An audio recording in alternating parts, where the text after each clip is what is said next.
Assalamualaikum warahmatullahi wabarakatuh. Apa kabar semuanya? Semoga kita semua dalam keadaan sehat tanpa kurang suatu apapun. Amin. Kembali berjumpa lagi dengan Ibu Hasanatun Nisa Imardiah. Baiklah, pada kesempatan kali ini kita akan belajar pendidikan agama Islam dan budi pekerti kelas 4 SD. Materi menyambut usia baligh. Sebelum belajar, mari kita berdoa terlebih dahulu. A'udzu billahi minasyaitonir rajim. Bismillahirrahmanirrahim. Raditu billahi rabba wa bil islami dina wa bi muhammadin nabiyya wa rasula rabbi zidni ilma warzuqni fahma. Amin. Apa itu baligh? Baligh adalah kondisi ketika seseorang sudah mencapai kedewasaan. Apa saja tanda-tanda baligh? Tanda usia baligh dibedakan menjadi dua. Yang pertama, tanda usia baligh dalam ilmu fikih, dan yang kedua, tanda usia baligh dalam ilmu biologi. Nah, yang pertama tadi adalah tanda usia baligh dalam ilmu fikih. Ada 3 tanda usia baligh dalam ilmu fikih. Yang pertama adalah ihtilam atau mimpi basah, yang kedua haid, dan yang ketiga berusia 15 tahun. Yang pertama, ihtilam atau mimpi basah. Mimpi basah dialami oleh anak laki-laki yang berusia 9 tahun atau lebih. Mimpi basah terjadi pada saat tidur.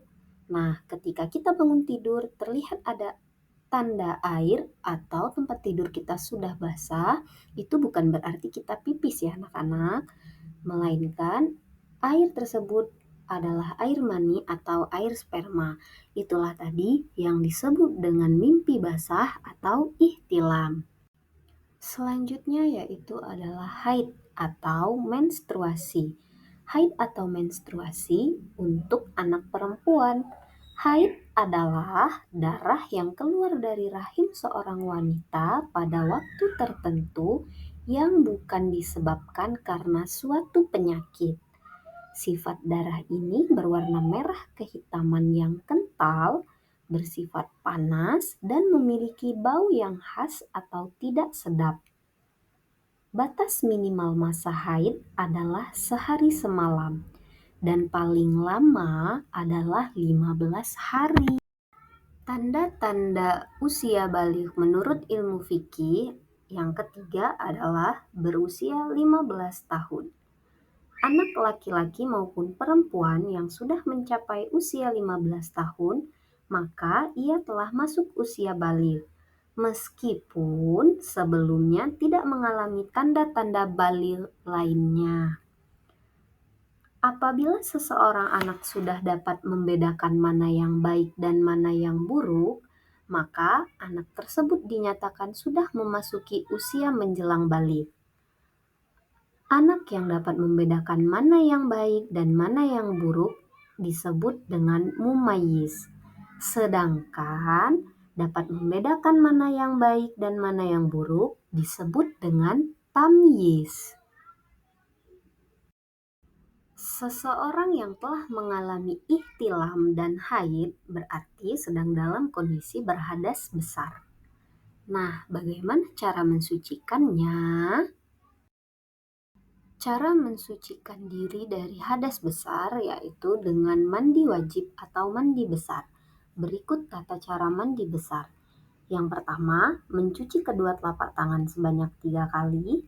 Yang kedua, mencuci alat kelamin dengan tangan kiri. Yang ketiga, membersihkan tangan kiri dengan menggosokkan ke tanah atau menggunakan sabun. Yang keempat, berwudu sempurna. Kelima, menyela-nyelai rambut kepala dengan air jika rambutnya lebat, atau menuangkan air sebanyak 3 kali jika yakin airnya sudah bisa masuk ke pangkal rambut. Yang keenam, menuangkan air pada anggota badan. Dan yang ketujuh adalah membasuh kaki. Setelah kita melakukan mandi wajib atau mandi besar, maka kita sudah diperbolehkan untuk melakukan ibadah wajib kembali, seperti sholat, berpuasa, dan yang lain sebagainya. Apa saja larangan bagi orang yang sedang berhadas besar? Yang pertama, kita dilarang melakukan sholat, baik itu sholat sunnah maupun sholat wajib. Yang kedua, puasa, baik itu puasa di bulan Ramadan maupun puasa sunnah. Kemudian dilarang membaca Al-Quran, dilarang berdiam di masjid, dan dilarang melakukan tawaf ketika sedang ibadah haji. Selanjutnya yaitu tanda-tanda baligh menurut ilmu biologi.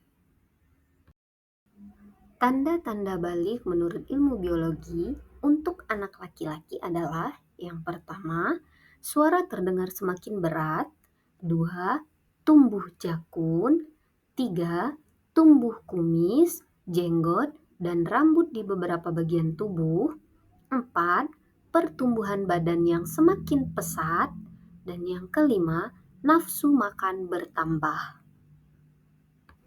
Sedangkan ciri-ciri usia baligh menurut ilmu biologi untuk anak perempuan, yang pertama ada haid, yang kedua perubahan fisik pada beberapa bagian tubuh, seperti membesarnya pinggul dan payudara, yang ketiga tumbuh rambut di beberapa bagian tubuh, dan yang keempat suaranya menjadi lebih merdu.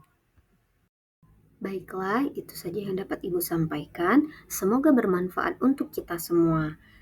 Ibu akhiri, wabillahi taufiq walhidayah. Wassalamualaikum warahmatullahi wabarakatuh.